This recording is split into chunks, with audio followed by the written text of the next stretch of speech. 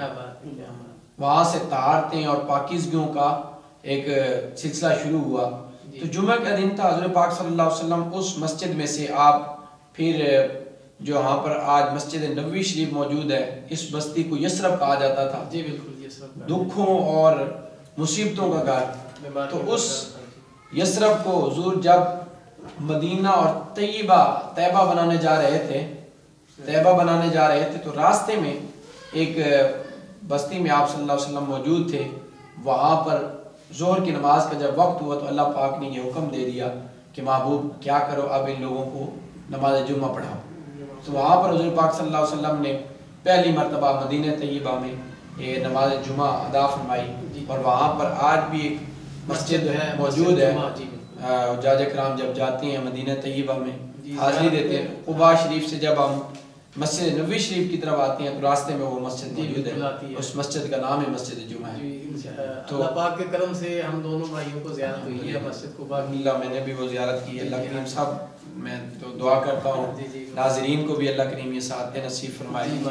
تو وہاں پر یہ پہلی مرتبہ یعنی پہلی ہجری میں جب حضور مکہ المکرمہ سے مدینہ طیبہ پہنچے تھے تو پہلی مرتبہ وہاں پر یہ نماز جمعہ ادا کی گئی۔ اور پھر نماز جمعہ کی اہمیت اور فضیلت کے حوالے سے حضرت پاک صلی اللہ علیہ وسلم کے بے شمار فرمان موجود ہیں، اور فرمایا کہ جو بندہ جمعے کا اہتمام کرتا ہے، اللہ پاک نے اس دن میں ایک ایسی گھڑی رکھی ہے، ایک ایسی ساتھ، ایک ایسا لمحہ رکھا ہے کہ جب وہ بندہ اس وقت کوئی دعا کر لیتا ہے تو اللہ پاک اس کی دعا کو قبول فرما لیتا ہے۔ اور علماء فرماتے ہیں کہ وہ جو گھڑی ہے، ساتھ ہے، لمحہ ہے، اس کے بارے میں زیادہ جو ایک تجربہ بیان کیا گیا ہے وہ یہ ہے کہ جب امام صاحب خطبہ دیتے ہیں تو نماز اور خطبہ کے درمیان جو اوقات ہیں اس میں سے ہے، یا پھر فرمایا کہ نماز عصر سے لے کر نماز مغرب تک۔ تو یہ جو جمعہ کا دن ہے اس ٹائم میں بالخصوص بندے کو اہتمام کرنا چاہیے، دعا مانگنی چاہیے، تو اللہ کریم اس وقت جو دعا مانگی جاتی ہے اسے اللہ پاک رد نہیں فرماتے، اس دعا کو اپنی بارگاہ میں قبول فرماتے ہیں۔ جی قاری صاحب، پروگرام کا وقت اختتام کی طرف جا رہا ہے، میں آخری سوال آپ سے کرنا چاہتا ہوں کہ نماز جمعہ کی معاشرتی جو اہمیت ہے اس حوالے سے ہمارے ناظرین کو کچھ بریف کیجیے۔ نماز جمعہ کی معاشرتی اہمیت کے حوالے سے یہ ہے کہ جب حضرت پاک صلی اللہ علیہ وسلم مدینہ طیبہ پہنچے تو وہاں پر کیا تھا کہ یہودی بھی وہاں پر موجود تھے، عیسائی بھی تھے۔ وہ کیا کرتے تھے کہ ہفتے میں ایک دن انہوں نے مقرر کر رکھا تھا، یہود نے، جو یہودی ہیں انہوں نے ہفتے کا دن، اور جو عیسائی ہیں انہوں نے اتوار کا دن۔ وہ کیا کرتے، اس دن عبادت کرتے اور ساتھ سارے لوگ جمع ہو جاتے، ایک دوسرے سے میل جول کرتے، معاملات کرتے۔ تو حضور پاک صلی اللہ علیہ وسلم کے دل میں یہ بات آئی کہ ہمیں بھی ایک ایسا دن وہ مقرر کرنا چاہیے کہ اس دن ہم یہاں پر جمع ہوں، اللہ کی نعمتوں کا شکر ادا کریں، اللہ کی نعمتوں پر، اس کے احسانات پر اس کی بارگاہ میں سجدہ ریز ہو جائیں، اور ساتھ کیا ہے کہ ہمارا ایک میل جول ہو۔ مدینہ طیبہ شہر کے لوگ تو ہر وقت آپ کی بارگاہ میں رہتے تھے، لیکن جو آس پاس کے قبائل تھے تاکہ وہ بھی یہاں پر آ جائیں اور ملاقات ہو جائے سلسلے، اور وہاں پر خیر خیریت معلوم ہو جائے، تو اس لیے جمعہ کے دن یہ اس چیز کا اہتمام کیا جاتا تھا۔ آج ہمیں بھی اس بات کی ضرورت ہے کہ جمعے کو اس اہتمام کے ساتھ ہم گزاریں، جمعے کی ایک خاص اہمیت ہمارے ذہن میں موجود ہو کہ یار آج جمعہ آنے والا ہے، ہم نے کیا کرنا ہے، اس کی تیاری کرنی ہے، مسجد میں بر وقت جانا ہے، وہاں پر جا کے نماز کے بعد اپنے بھائیوں کو، دوست احباب کو دیکھنا ہے، ان سے ملنا ہے، ان کی خیریت دریافت کرنی ہے۔ تو یہ ایک معاشرتی حسن ہے جمعۃ المبارک کا، جو میں سمجھتا ہوں فی زمانہ ہم اس نعمت سے اور اس خوبصورتی سے وہ محروم ہوتے جا رہے ہیں، جو ہم بس ایک تو آتے لیٹ ہیں اور پھر جانے میں بہت جلدی ہوتی ہے، کوئی پتہ نہیں ہوتا کہ بیان کیا ہوا، بات کیا ہوئی، یہاں پر ایک بس جیسے قرض ہوتا ہے، قرض اتارنے کے لیے آتے ہیں، تو ایز اے مسلمان ہمیں یہ چاہیے کہ اس دن کو ہم بڑے اہتمام کے ساتھ، بڑے انصرام کے ساتھ وہ اس کا ادب کریں، احترام کریں، معاشرتی جو خوبصورتیاں ہیں ان کو ملوز خاطر رکھیں۔ اللہ کریم ہمیں عمل کرنے کی توفیق عطا فرمائے۔ ناظرین کرام، جمعہ کی نماز کے حوالے سے، آپ جمعہ کی اہمیت کے حوالے سے بہت خوبصورت باتیں آپ نے سماعت کی۔ قبلہ قاری صاحب نے بڑی احسن انداز میں ہمیں قرآن و حدیث کی روشنی میں یہ سب باتیں بریف کی ہیں۔ ناظرین کرام، آخر میں ان کا پیغام تھا کہ ہمیں نماز جمعہ بوقت ادا کرنے کی کوشش کرنی چاہیے اور وقت پہ پہنچنا چاہیے۔ یہ نہیں کہ بھاگم بھاگ جائیں، جب امام صاحب قرات کرنے لگیں یا اس وقت ہم پہنچے اور پھر دعا کے فوراً بعد اکثر ایسا ہوتا ہے کہ دعا بھی پوری ہوتی بھی نہیں اور لوگ بھاگنا شروع کر دیتے ہیں۔ تو جمعہ کی جو ایک خاص اہمیت ہے کہ لوگ اکٹھے ہوں، زیادہ اجتماع ہو، لوگ محلے دار جو آتے ہیں گرد و نواح سے، ان کے ساتھ ایک ربط ہونا چاہیے، ایک رابطہ ہونا چاہیے، پتہ چلے کہ ہم یہاں پہ اکٹھے ہوئے ہیں اور فلاں بندہ ہے وہ بیمار تھا یا اس کا کیا حال ہے۔ اس طرح کے بہت سارے معاملات جو ہیں وہ حل ہو جاتے ہیں جب ایک بندے کے ایک دوسرے کے ہم حال سے واقفیت حاصل کر لیتے ہیں، پتہ چلتا ہے کہ کوئی بندہ بیمار ہے پھر اس کی عیادت کے لیے چلا جاتا ہے، یا اس طرح کے بہت سارے فوائد ہم حاصل کر سکتے ہیں۔ ناظرین کرام، انشاءاللہ اگلے جمعۃ المبارک کو پھر آپ کی خدمت میں کسی نئے موضوع کے ساتھ حاضر ہوں گے۔ میں اپنے مہمانوں کا شکر گزار ہوں کہ تشریف لائے۔ قاری زاہد شریف الازری صاحب، آپ کا بہت شکریہ، آپ ہمیشہ کی طرح اس پروگرام کا حصہ بنے ہیں اور آج بالخصوص جمعہ کی نماز کے حوالے سے اور جمعہ کی فضیلت کے حوالے سے آپ نے بہت خوبصورت اور احسن گفتگو فرمائی ہے۔ مختار لیمانہ صاحب، آپ بھی بہت شکریہ، تشریف لائے اور ہمیں ذکر مصطفیٰ صلی اللہ علیہ وآلہ وسلم سے منور فرمایا۔ ناظرین کرام، انشاءاللہ اگلے جمعۃ المبارک کو پھر آپ کی خدمت میں حاضر ہوں گے۔ تب تک کے لیے اپنے میزبان ڈاکٹر غلام عباس صابری کو اجازت دیجیے۔ اللہ حافظ۔